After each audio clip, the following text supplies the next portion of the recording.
I'm actually very much impressed by your career journey from the semiconductor industry to downstream and all the way to wells. That's like a huge Yes. that is a huge leap. Sometimes people who work down those who work downstream can't even they would say like it's big dreams to even make it upstream.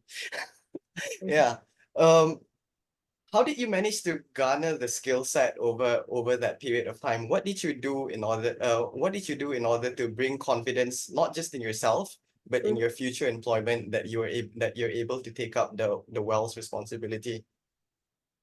Yeah, like when okay, like prior for me to like when you are actually doing your current role, like no matter in which company you are, don't always just like I was not only focusing on my base work, like I do take like because I was doing a operation remote, right? So at the point of time, I do take up like some LinkedIn learning.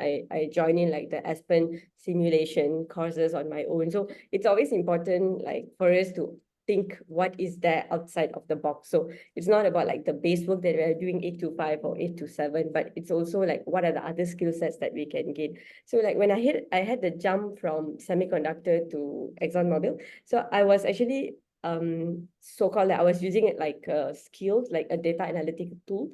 Not sure whether you all are familiar with that, like jump. So jump was something that ExxonMobil use it widely. So when I went for the interview, I had a ticket to sell about myself. Like I was using jump, I was doing the design of experiments. So I had a few skill set that I learned along the way.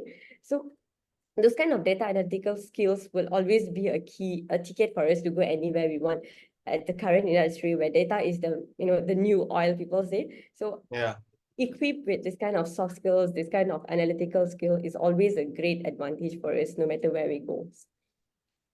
So when I was having the transition to upstream as well, so when I was in ExxonMobil, yeah, it's always a dream to get into upstream, but I'm not the upstream like person who are in the wells running the operation, like doing the drilling and so on. But I support operation. So I support the day-to-day operation, long-term operation, then the reliability of the equipment.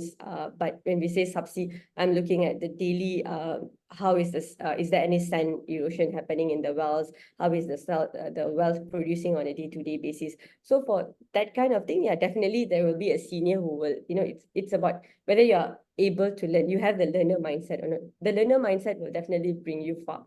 So with the learner mindset and you have your seniors, definitely when you join a big operator company, they will not just put you in a role, okay, just do it. They will have a mentor for you. They'll have a specialist at that point of time, to guide you. So always ask questions. It's okay if you don't know, but you can learn it. The sea is very wide. It's always for us to go and grab the opportunities, right? So when I moved into Shell, yeah, it was a bit of a transition, like a bit huge transition, I would say, like from downstream to upstream. Even understanding a terminology like what is a analyst pressure is something very. I'm a Mm. chemical engineer by background, right? So that's not my cup of tea. So those kind of thing, it's an extra work. Do some trainings. There's like if you're in, I'm not so sure like other companies, but if Exxon, Shells, they have a very wide learning portal that is available that you can actually sign up, do it during your free time, especially when you are new hire, the first 2 3 months you will be a bit more free, right? So that's the time that you actually leverage to learn all these kind of skills and also knowledge. And when you get the job in your hand, it will be a bit more easier for you to pick